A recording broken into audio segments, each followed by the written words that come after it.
About 270,000 Australians have dementia, and the ranks will grow as the population ages. There's no cure, but plenty of research into prevention. Driving that is the knowledge that two people can have the same amount of brain disease, yet one will have symptoms and the other won't. Natasha Johnson reports.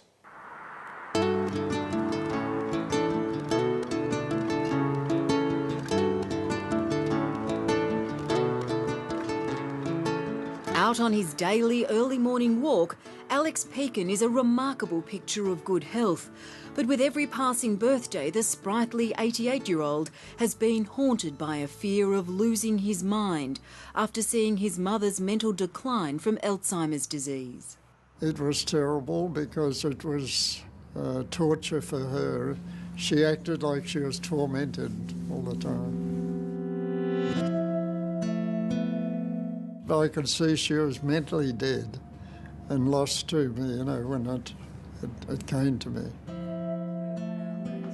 Going to the family.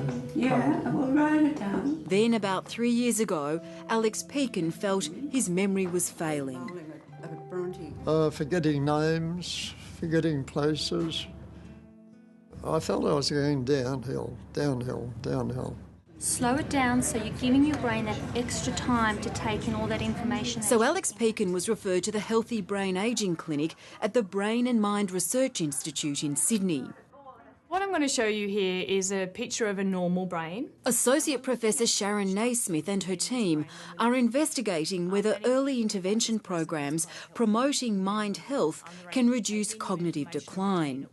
Driving research around the world is the growing understanding of the plasticity of the brain and the emerging concept of cognitive reserve. This is the brain of a person that has Alzheimer's disease. So as you can see here, there's significant volume loss in this structure that looks after memory, the hippocampus. Alex's brain is not... Cognitive reserve suggests some people can withstand mental decline and disease better than others.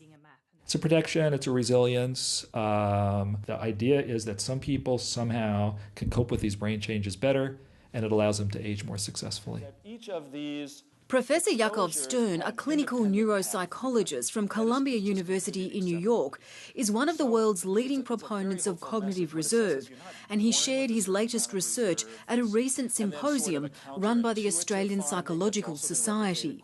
influencing cognitive reserve may delay... Cognitive reserve seeks to explain studies which have shown that two people can have the same amount of Alzheimer's disease, but one has symptoms and one doesn't.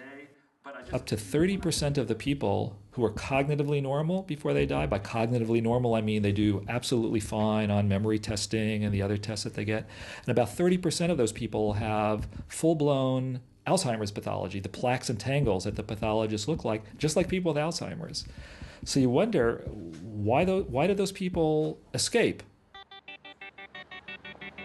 The answer seems to lie in mentally stimulating lives. With population studies showing people with higher education and more complex jobs have lower the risk of developing Alzheimer's disease. But it doesn't mean they're immune. I got a very irate letter from a woman whose husband was a Nobel Prize winner and had Alzheimer's disease. And she said, "What kind of idiot are you?" And what she didn't quite grasp was what we're talking about here are probabilities. The probability of having cognitive decline or developing Alzheimer's is lowered. But that doesn't mean that it's not going to happen. There's mounting evidence that giving your brain a workout, whether it be jigsaws or Sudoku, learning to play an instrument or a language, even socialising with friends may boost reserve. At the Brain and Mind Institute, researchers are seeing some promising results from a range of interventions, including individually tailored brain training programs. Are you ready to Zumba? Yeah! No one's yet come up with the exact cognitive reserve recipe, but it's known one of the most important ingredients is aerobic exercise, because vascular damage impairs thinking. What's good for your heart is good for your brain, and that we know all of those things that lead to heart disease also lead to changes in our memory and thinking skills as well. The real hopeful lesson is that you're not born with a certain amount of reserve exposures throughout the lifetime. Early life, like education; midlife, like the nature of your occupation; later life, the leisure activities you engage in, that impart reserve. So reserve is sort of a flexible concept, and you can sort of bank it up and build more of it throughout the lifespan. Yeah, that's it. All right. Any chance of another end? Yeah. The key message really is prevention is better than the cure. We have no cure for Alzheimer's disease. We have no cure for all the other types of dementia that we have. And really what we need to be thinking about is optimising our brain cells as early as we can. Given his career as a university lecturer in accounting, Alex Pekin may have had a pretty resilient brain before his recent lapses. But after attending 10 weeks of brain training, adopting the Institute's strategies and enrolling in a computer course, his memory has improved and on testing been found to be back within the normal range. How are you travelling now, do you think? Instead of going like that, I'm going like that. I'm getting older, you know, and the impairments are still happening.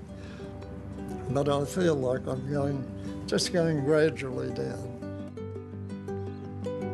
Coming here gave me a new lease of life. I've been saved.